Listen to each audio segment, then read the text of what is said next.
Here to help us break it all down is sex and relationship expert Dr. Jess O'Reilly. It is so good to have you with us today. I'm so excited to talk with you, SEX. I think it's always fun to talk about sex. So I'm going to start with a little poll we took, okay?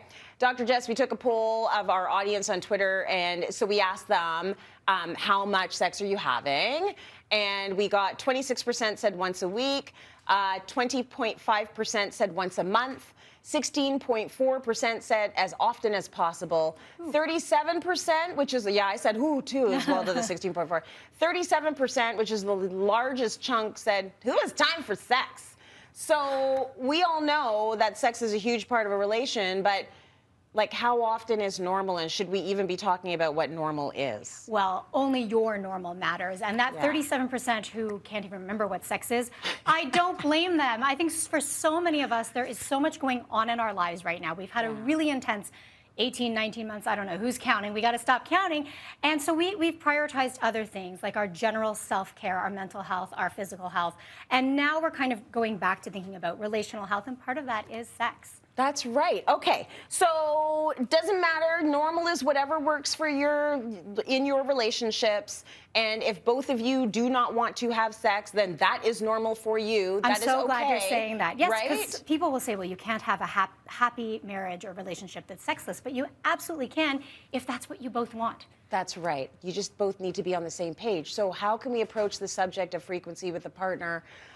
Let's say if one wants more and one wants less. Well, you have to start talking about it. And I know everybody says that, but I'd love for you to try an exercise where you take a piece of paper, and on that piece of paper, you write down how often you'd like to be having sex. Is it once a week, 3 times a week, twice per fiscal year, once with every meal? And then you draw a line and you write down how often you perceive your partner to want sex. And then you each do that, you trade papers, you have a laugh, you have a conversation. And usually if you're the higher desire partner, you tend to underestimate how often your partner wants it, because it feels like they're always saying no. Right. And if you're the lower desire partner, you tend to overestimate it because it feels like they're always like, hey, how about now? How about now? How about now? How about now? How about now? And so you're probably closer than you realize, but you have to start talking about it in hard numbers, right? If you come to my house for dinner and I'm going to serve you something, whether it's potatoes or chicken wings or whatever, I don't serve you however many I think I want. I ask you, how many do you want? I eat 42 chicken wings. How many do you eat? Got it. Okay, so you could be vegan. I don't know. Yeah, maybe I don't even want the wings. Right.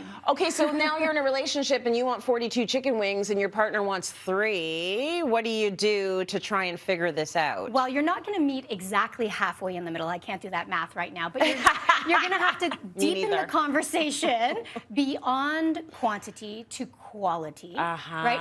And also really talk about what puts you in the mood for sex. So I call it your fire and ice list. And this is a list that you can start today and keep adding to as things come up. So the fire list is everything that could potentially put you in the mood for sex. So maybe your partner sent you a sweet message earlier on. Maybe you shut down your phone earlier than normal, so you're not distracted. Right. Maybe the kids' homework went more smoothly. And then you're gonna make your ice list, which is all the things that detract from potentially getting in the mood. Maybe it's laundry in the corner. Maybe it's phone calls from certain people in your lives later in the evening. And so it's your job to maximize the fire, minimize the ice, and also support your partner in doing the same. Okay, so this is sort of like knowing your triggers. Absolutely, yes. And because what puts me in the mood, what puts me in the mood might put my partner right off. That's right. Back in the day on Cityline, we used to say once a week.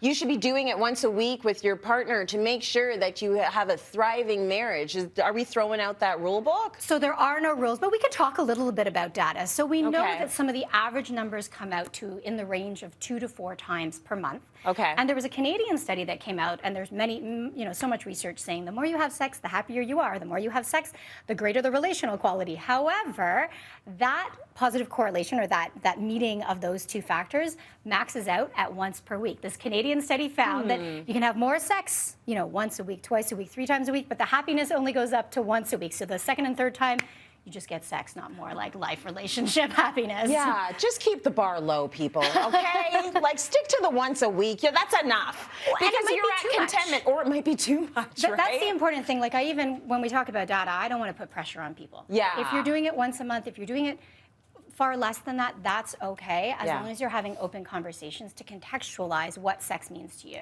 I'll tell you the other thing I'm really happy about you talking about, Dr. Jess, and that is that if you do not feel like having sex, it doesn't mean you have a medical problem. Absolutely. So sex is relational, it's practical, it's emotional. So if, let's say you're the lower desire partner, right? I don't want you to feel any shame. You don't have to apologize.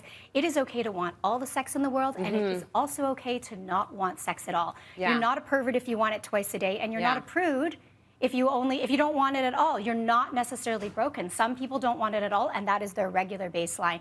So don't apologize. Don't feel like you're the one who has to come up, because in couples we see that one partner's higher desire, one's lower desire, and this partner says that the lower desire one's broken. Something's wrong with them. And then even some therapists will say things like, oh, well, you just need to exercise more or improve your diet. And those things can help, don't get me wrong.